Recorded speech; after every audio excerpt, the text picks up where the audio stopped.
Hello everyone, সবাই কেমন আছেন? আশা করি সবাই ভালো আছেন।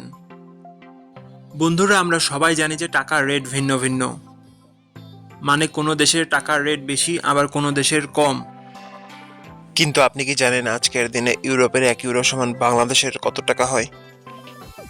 আপনার ধারণা কি ঠিক, নাকি অবাক হওয়ার মতো কোনো চমক আছে?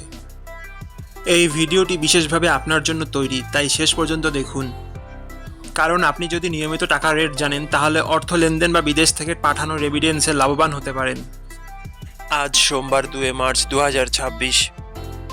আজ ইউরোপের 1 টাকা সমান বাংলাদেশে 144 টাকা 20 পয়সা, আর অপরদিকে বাংলাদেশে 1 টাকা সমান ইউরোপের 0 টাকা 0069 পয়সা। বন্ধুরা, টাকার রেট প্রতি মুহূর্তেই বদলায়, আর এই পরিবর্তন আপনার আয়, খরচ, এমনকি সঞ্চয়ের উপর প্রভাব ফেলে। তাই নতুন রেট সবার আগে জানতে এখনই চ্যানেলটি সাবস্ক্রাইব করুন এবং বেল আইকন প্রেস করুন, যাতে কোনো আপডেট মিস না করেন। ধন্যবাদ, দেখা হবে পরবর্তী ভিডিওতে।